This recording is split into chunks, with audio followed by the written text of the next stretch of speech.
ladies and gentlemen, please give a warm welcome to City of Pleasanton's Mayor, Mayor Jack Balch. Here we go. Hey, do you want me to get this out of here? That's my water. That's your water. The big challenge is Brock and I just wanted to make sure we weren't drinking out of each other's water up here. So, of course, this is where we want to be. This is the city we want to be at. What an amazing city. Good afternoon and welcome to the 2026 State of the City Address for Pleasanton. Thank you for being here.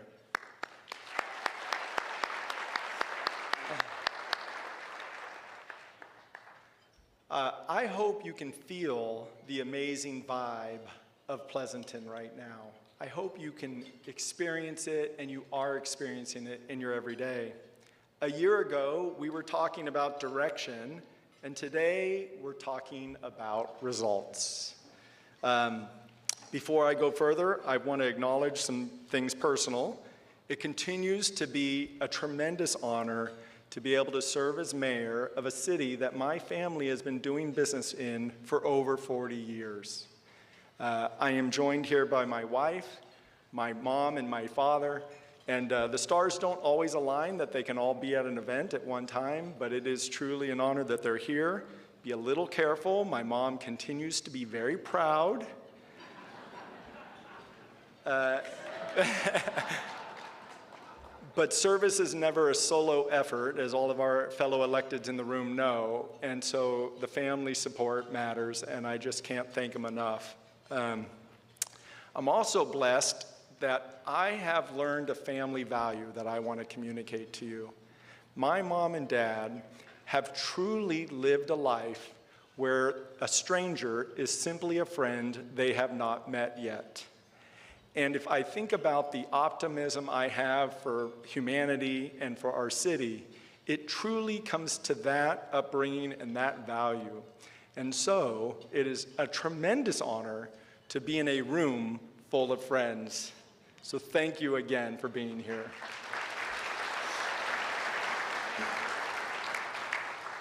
I'd like to go ahead and begin by saying thank you to our residents for your trust, our community partners, our city team that's here today, and to all the elected officials. I did want to, again, recognize my colleagues on the dais. So if I can recognize Vice Mayor Matthew Gatos,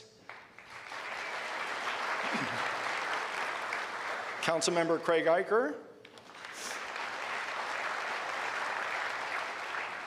Councilmember Jeff Nyberg,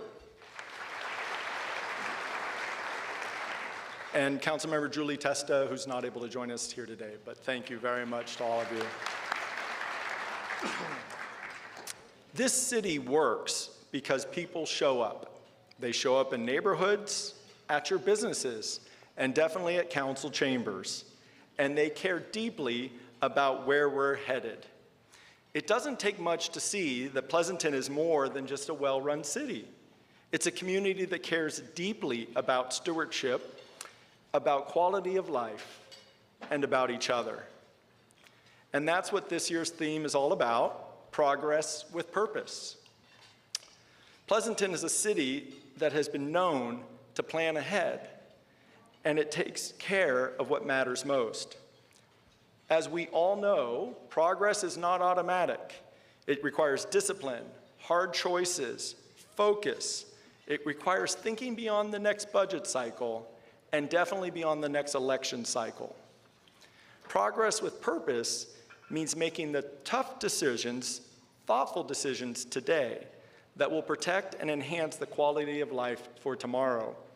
Progress with purpose is stewardship in action. So again, last year we talked about our theme, working together for a better tomorrow. This year, we're talking about the work we're doing. And before I get too far, I want to invite you to participate in something that we'll come back to later. On your tables, you'll see a QR code. Dad, yours is under your dessert. Take a moment to ignore me at some point during this presentation and scan this in. And if you haven't already, answer one simple question. What makes Pleasanton special to you? Can be a word, a phrase, whatever you'd like. And again, it's a carte blanche approval to ignore the presentation. So there we go. As I begin, I want to make sure that I thank the Pleasanton Chamber of Commerce for hosting today's event. Congratulations on 80 years. That's pretty outstanding. And and Casa Real for the amazing venue. I'd also like to thank the business community. Oh, sorry, I'm not doing very good. I'm a little nervous still. I'd like to thank the business community entirely because you bring the goods, the services, the entertainment, the excitement that our community desires, and we're really appreciative that you call Pleasanton home. I also want to recognize our dedicated city team that keeps our city moving every day, our city manager, Jerry Bowden, Assistant City Manager, Alexa Jeffries, and our City Attorney, Dan Sodergren, as well as the entire city team. So thank you very much. And then before we clap, I want to also thank and recognize our new Fire Chief, Fire Chief Aaron Lacey.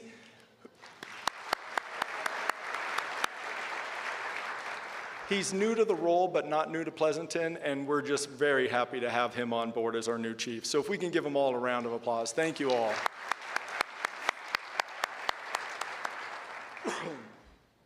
Over this past year, Pleasanton has received nationwide and statewide recognition for being the second highest quality of life in the whole country, and for being ranked the cleanest city in California.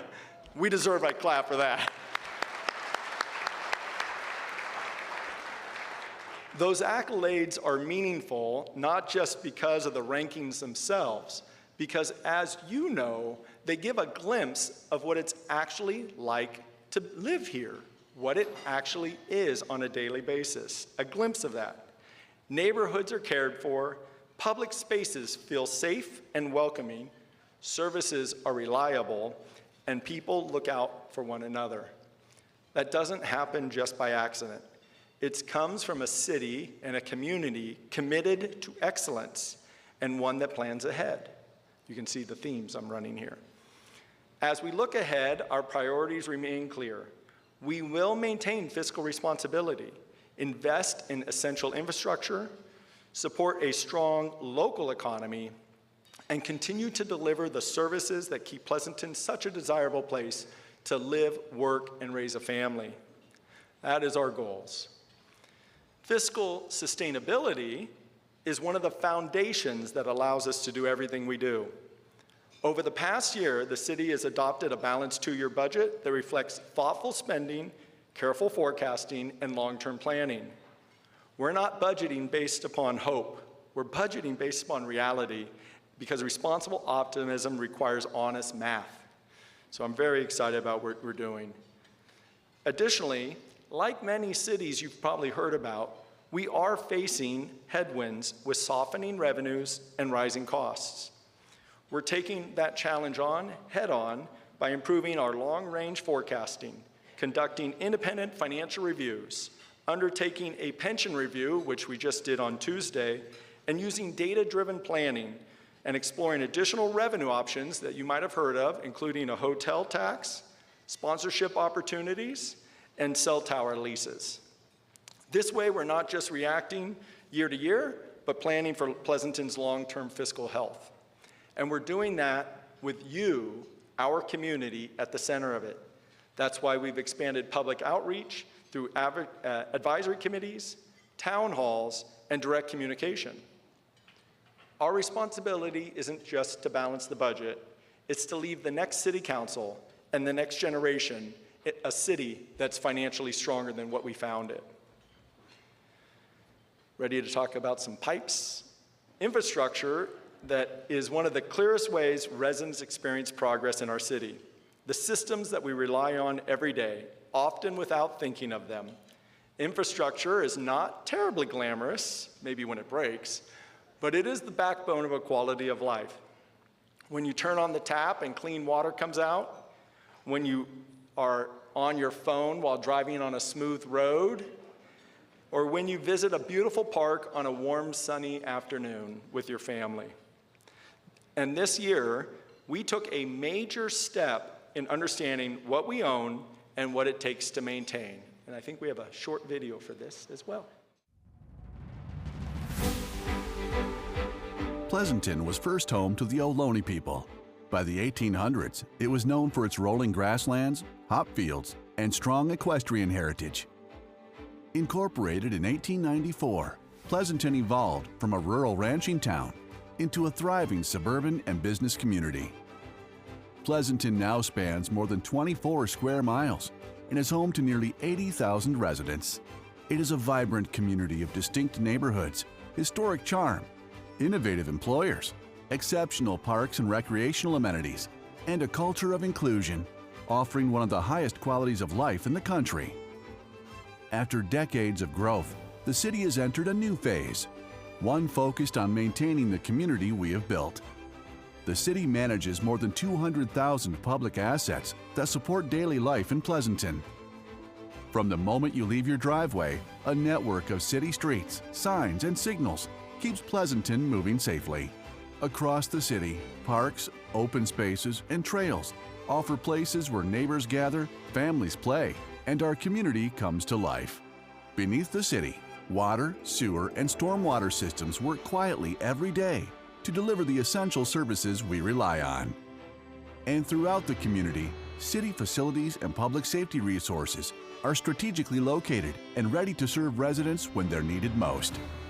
Together, all of this represents over $4 billion in general city service infrastructure, in addition to our water and wastewater systems. Today, more than 94% of our assets are in good, very good, or excellent condition, a reflection of the pride and dedication of our city employees. Preserving a city of this caliber means understanding the scale of what we are responsible for today and preparing carefully for the future. Planning ahead, prioritizing what matters most, making thoughtful decisions, and protecting what makes Pleasanton special for generations to come. So as you can see, we own a staggering number of assets. A staggering number of assets that we own. Over the past year, the city has worked on developing our first comprehensive asset management plan. The plan gives clarity about what we own, what condition it is in, and what it will cost to properly maintain it. And as we've just heard, the general fund infrastructure alone represents more than $4 billion of replacement value. That's staggering, blew my mind. Over the next decade, we anticipate that we will need approximately $63 million a year to replace those general fund assets. Today, we're funding about $19 million annually with a shortfall. Knowing this provides clarity, and clarity allows us to act deliberately instead of urgently, and we are working on this challenge. Over the past 2 years, we have invested more than $30 million into strengthening and modernizing our water system. We've now replaced almost 10,000 feet of aging pipe, probably on your street, by the way, and upgraded critical infrastructure around the city. And we implemented our first comprehensive water system management plan. That work positions us to respond to new regulations, emerging challenges, like PFAS, as you've all heard about, while continuing to deliver safe, reliable water for our community. I'd also like to thank our partners at Zone 7 and Dublin San Ramon Service District for their partnership in providing these essential services. If you can stand, if you're in the room. I thought Rich Hartlett was here. Thank you very much for your partnership.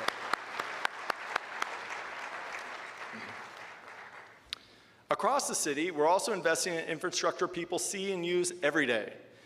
So again, now, not the pipes, right? You may have experienced the improvements at Pigeon Pass and Highway 84-680 to our south, the interchange there. The I-680 southbound toll lanes, which are currently free, if that you've noticed, for a little bit longer until ACTC gets them going. And our ongoing work through the pavement management system, which treated nearly 2 million square feet of pavement in 2025. We are investing in our parks and public spaces and demonstrating a commitment to maintain safe, functional, and well-loved spaces. Two recent examples that you may know about are the Lions Wayside Park and Moeller Park.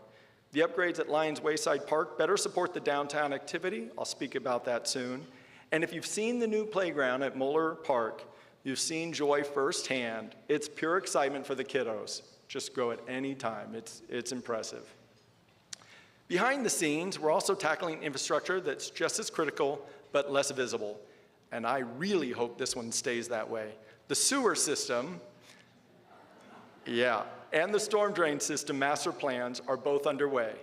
It's foundational work, as you know, the kind you don't want to see, but it allows us to better understand the system conditions, prioritize repairs, and reduce the risk of future disruptions. Another important piece, and this one's really important, that often goes unnoticed until it doesn't work, is our power grid. We know we've had more than our fair share of reliability issues on the west side of our community. Over the past year, we have strengthened our partnership with PG&E to advocate for critical upgrades here in Pleasanton. Their capital improvement program included 12 projects to address our challenges that were scheduled to completion through 2028.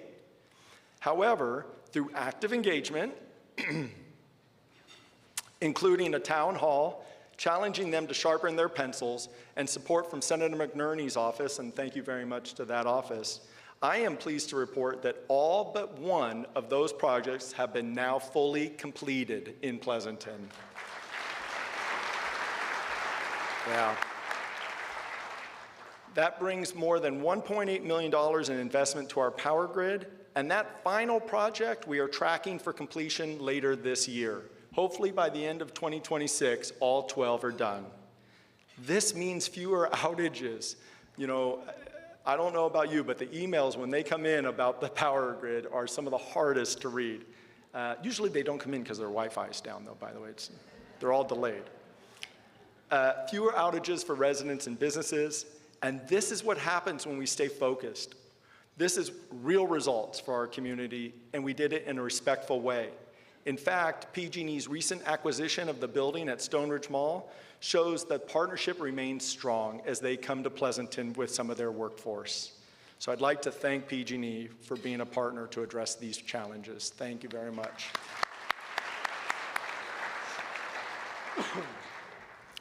Another strong local economy, along with this, a strong local economy is another essential part of sustaining Pleasanton's way of life.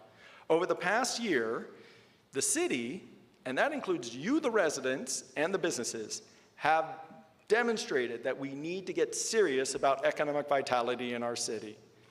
The city is focused on making it easier and more predictable to do business here.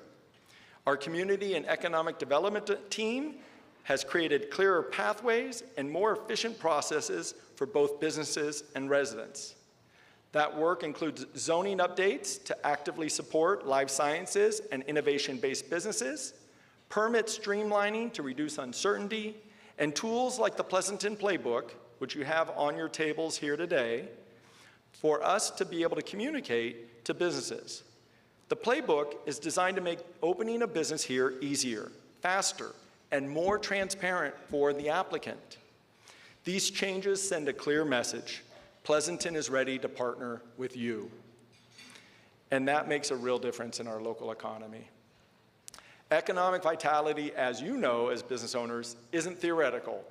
It shows up by storefronts lighting up and turning on, and by people coming in your door.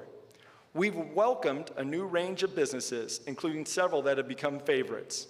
So I'm going to start off that we got Cook's Seafood open.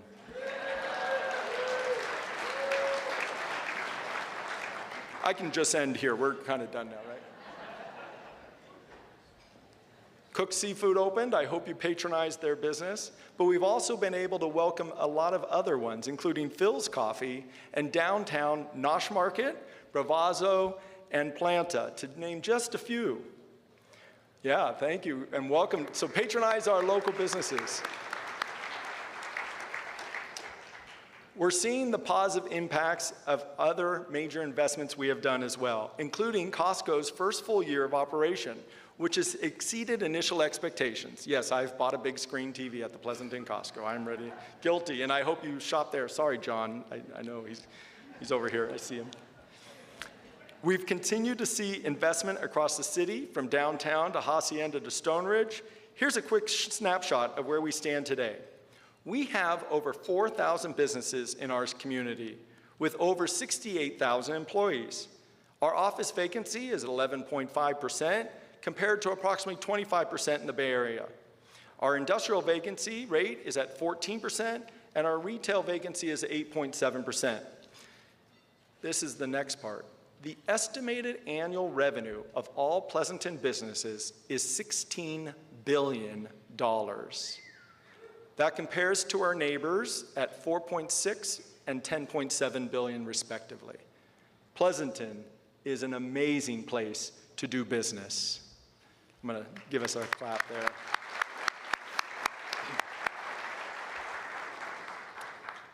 Because we're all getting a little bit older, as you probably know, and the Kaiser people talked to me about, I guess I'm ready for a colonoscopy, so. Healthcare remains a strong presence in Pleasanton, with Sutter Health investing more than $20 million in office space, and our partners at Stanford Healthcare Tri-Valley receiving unanimous Planning Commission approval for a 66,000 square foot East Wing expansion that will enhance emergency service capabilities and improve patient care for our region. Thank you for investing in Pleasanton. We also have companies like Techion challenging the way the automotive industry is doing business with cutting-edge cloud-based technology and innovation. And 10x Genomics, as we know, is advancing the way we approach human health. We're also seeing local companies invest in the human connection in a different way. Workday, through the Workday Foundation, has recently launched Pleasanton Connects, an initiative designed to improve belonging and community right here in our Pleasanton. We've continued to strengthen our partnerships with the Pleasanton Downtown Association, the Pleasanton Chamber of Commerce, Visit Tri-Valley, and regional collaborators such as Innovation Tri-Valley and the Alameda County Fair.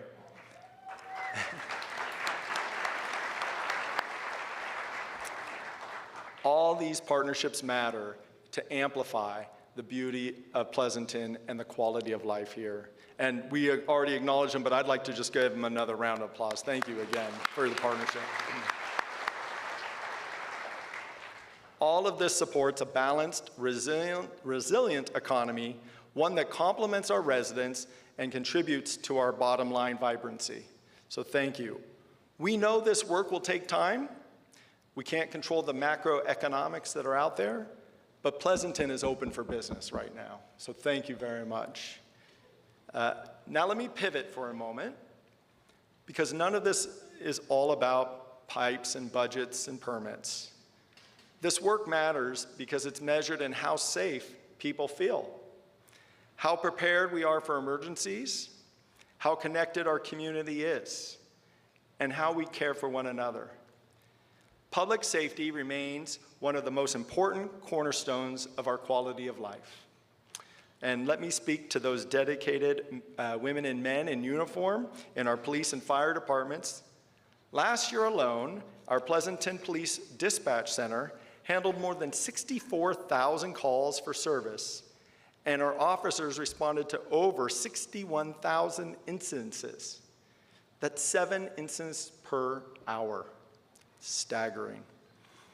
Most of that happens quietly.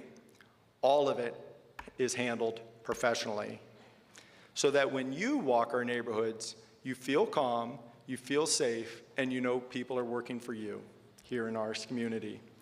I'd also like to thank our District Attorney's Office, Ursula Jones-Dixon, Annie Esposito, and I'll throw in our Vice Mayor, Matthew Gatos, for their work at the DA's office to partner with our police department. Thank you very much for your partnership.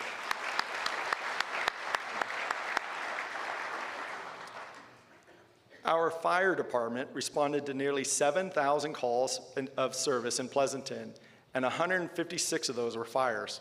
I didn't know it was that many, 156 fires. The Livermore Pleasanton Fire Department also just received ISO Class 2 rating this year, which means they have demonstrated a high level of preparedness and efficiency in serving our community. Good job, Chief. What, 2 months on the job?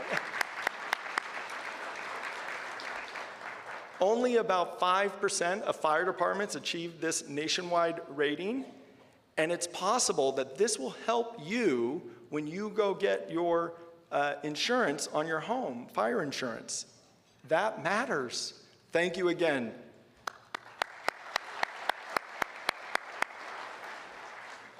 Over the past year, the city has continued to invest in tools and resources to help our police and fire departments respond more effectively, including the Real-Time Information Center, which provides faster access to critical information during incidences.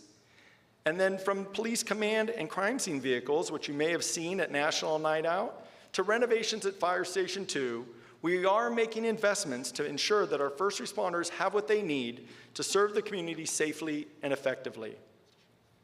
As we've been reminded by the nearly 700 swarm earthquakes to our neighbors to the north, preparedness is another key part of life. The city continues to focus on training staff and engaging the community around emergency readiness. Make a plan today so that when the challenge arises, Pleasanton is ready to respond and recover. To date, we've trained around 125 employees to work in our Emergency Operations Center so that we're ready to help when disaster strikes. And I'll just take another opportunity to ask that we recognize our police, fire, and public works men and women first responders serving our community. Thank you so much.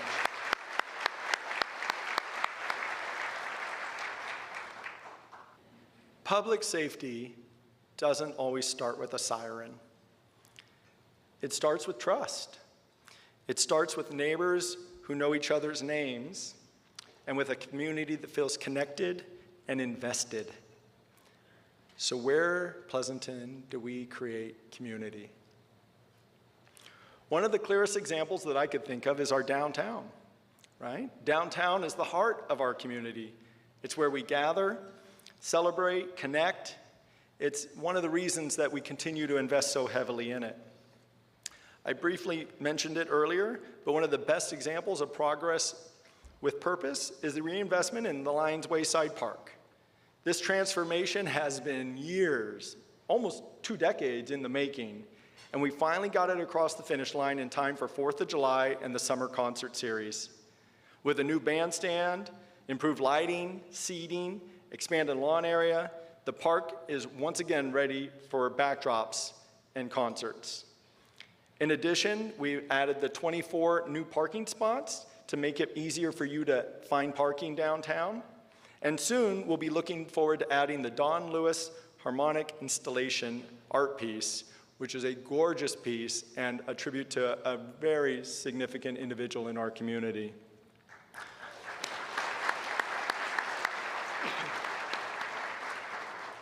This is what investing in quality of life looks like. Downtown also thrives because of strong partnerships with the Pleasanton Downtown Association, which hosts, there's a lot of events, but I picked a few, Weekends on Main, Hot Rod Road, Concerts in the Park, Pleasanton Palooza, and our weekly farmers market. There's always something happening downtown, and the activity and energy reflects how people connect there. In fact, in 2025, the PDA hosted 75 events in our downtown. That's a lot. Plus, the city hosted our successful hometown holidays that brought together nearly 10,000 community members at the start of the season. This sense of community and connection carries into the programs and services that we put on as a city every day. Last year, the library welcomed Zippy, the city's first mobile outreach vehicle. Now, I don't know about you, but when I was a kid, a bookmobile was a lot larger, so we're just gonna water this one and it'll grow up to be a big bookmobile, apparently. The city also introduced public art initiatives like the Public Art Map, the Don Lewis Harmonic Art Project that I mentioned, and the Wizard of Oz bench, bringing shared experiences to everyday spaces. We also, as a community, work closely with our nonprofit partners that support residents in meaningful ways. Through city funding and collaboration with organizations such as Tri-Valley Haven, Spectrum Community Service, Open Heart Kitchen, and City Serve of the Tri-Valley, to name just a few. We help to extend our reach and strengthen the community fabric every day. Thank you to our nonprofits.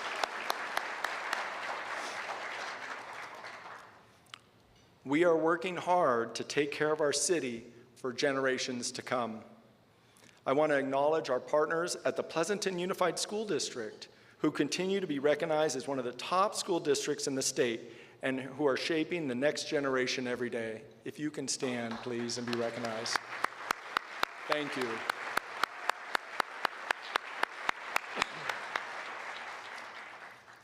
Just recently, you may have heard that our Foothill High School won the state's We the People Civics competition. And right behind them, our Amador Valley High School earned second place, sending both high schools to the nationals once again.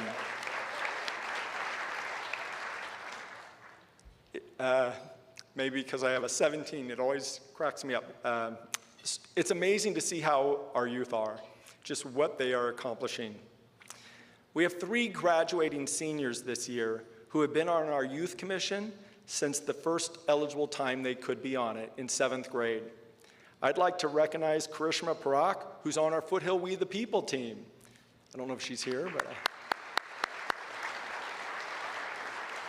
Karis Shannon, who is on our Amador We the People team. And Ella Min, who's the immediate past president of California DECA. Our youth are inspiring, if we can give them a hand.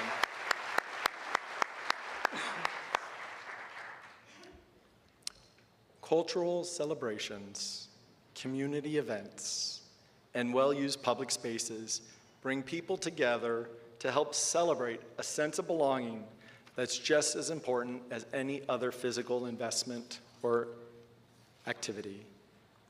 This is how we earn recognition for quality of life. Not through one project or one program, but through steady, intentional choices that reflect our values, our priorities, and our community. Pleasanton is not standing still, and we are not drifting. A year ago, we were setting direction.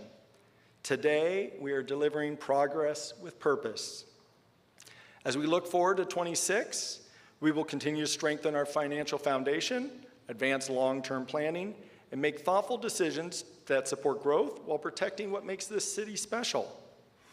Our future will not be shaped by chance. It will be shaped by the choices we make together.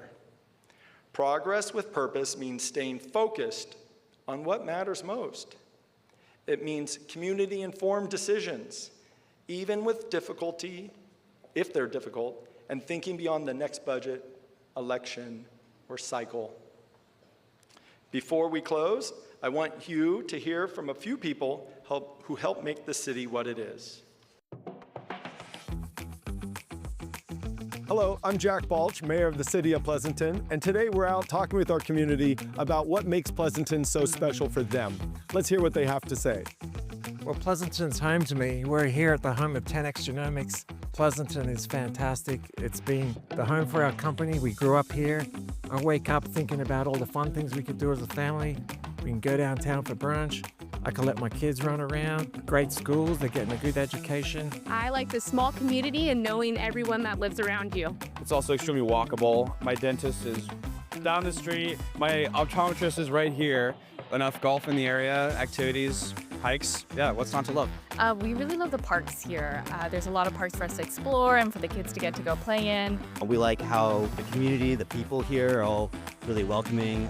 Community, the culture, the environment. Pleasanton has a lot of really great, kind, helpful, and welcoming people. I go to Pleasanton all the time for the farmers market and for all the shops that are down here. I love Pleasanton because the dairy, it's an ice cream place. Oh, that's good. I love it because of like the homey feeling that it has. The people are much nicer here. You feel the sense of community. It's a close-knit town. The opportunity here in Pleasanton is really great. a lot of restaurants. This way people could stay out after they go eat dinner and come and enjoy the smashing of things. The character of the city is just beautiful, but the people are the best. I've been working in Pleasanton for the last 25 years. I just love the community. I think it's great. What do you guys love about Pleasanton or the library? Because there's so many books. I like to read too. I'm a boy! I find it one of the most beautiful, family-oriented cities around. We love it here.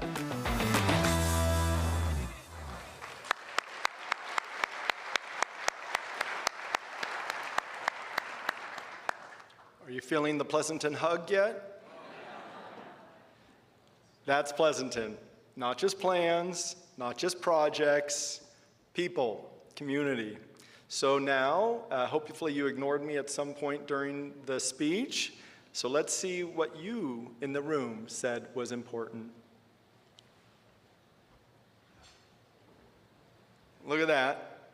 Community, belonging, small town feel. Different words, but shared pride. And that's our foundation. And because of that, our best days are still ahead. Before I conclude, I'd like to just ask for a few more minutes of grace so I can talk a little bit differently, a little bit away from the charts and metrics, and speak about something I believe is more enduring. What binds us together, not just as a Pleasanton community, but as a country and as a people. You may have heard this on NPR in the past, so if that triggers something.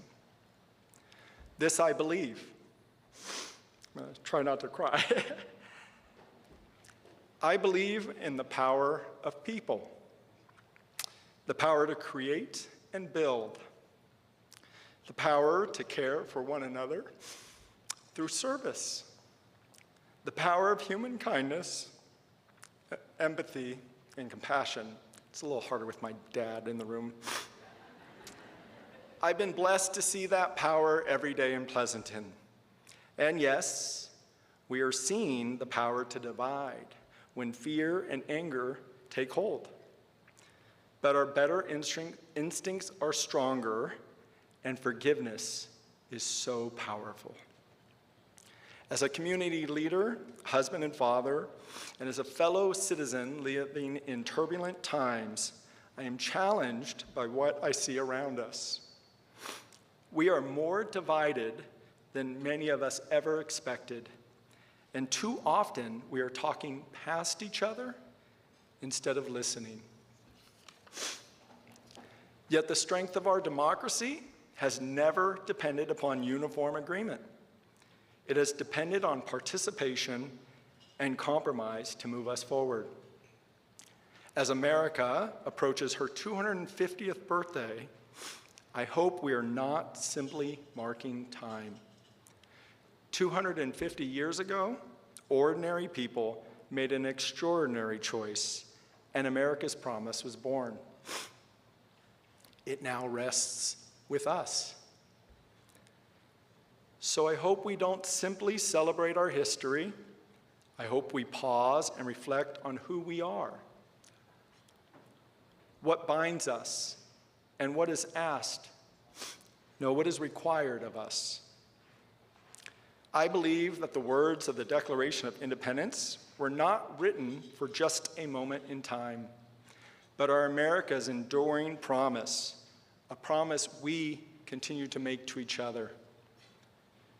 We hold these truths to be self-evident, that all men are created equal, that they are endowed by their Creator with certain unalienable rights. Among these are life, liberty, and the pursuit of happiness. Those ideals have not endured because they were easy, but because generations of Americans were willing to stand up for them, believe in them, sacrifice for them. I believe the Civil Rights Act carried our promise forward by outlawing discrimination based on race, religion, color, sex, or national origin. It banned segregation. It secured your right to participate in our democracy how and when you choose. Our system reminds us that the power to govern flows directly from the people, not just through elections, but through engagement, service, responsibility. And I believe we are being reminded how fragile liberty can be. It cannot be taken for granted. It is not self-sustaining. It depends on us, the people. As the words inscribed on our Statue of Liberty remind us, give me your tired, your poor, your huddled masses yearning to be breathe free. Liberty lives in us and calls on us to be a nation that welcomes, aspires, and believes in possibility. I see that spirit in Pleasanton. It lives in businesses that inspire and innovate, cutting edge, while supporting their teams and the community that they do business in nonprofits who serve our community every day, in volunteers, mentors, parents, coaches, teachers, donors, and neighbors who choose to show up and contribute. It depends on participation, it depends on courage, it depends on you. I believe America is stronger because you are part of it, because your willingness to contribute something larger than yourself, to bring your American story to the great American melting pot. The American experiment depends on that, on your pursuit of happiness. And I believe Pleasanton is stronger because you are part of it, part of our story. Because this community understands that success and responsibility go hand in hand. So again, America's promise is not only to each of us, it is from each of us to one another. That promise depends on participation. So today, I offer a simple invitation to participate. I invite you to reflect on your "This I Believe." And if you feel so moved to share it, please come down to your Pleasanton City Council meeting and read it into our public record, so that our shared beliefs are not merely implied, but spoken aloud, exalted, and preserved. As we approach America's 250th birthday, I ask you to protect her promise, our promise, not just on the 4th of July, but every day. Please advance kindness, practice empathy, cultivate gratitude, show up, because that's how participation how promises endure. Serve, listen, and yes, please vote. This I believe in the power of people, because progress with purpose only works when a community participates. And I sincerely look forward to hearing your "This I Believe" very soon. Thank you to the Chamber of Commerce for having me here today. Have a beautiful day.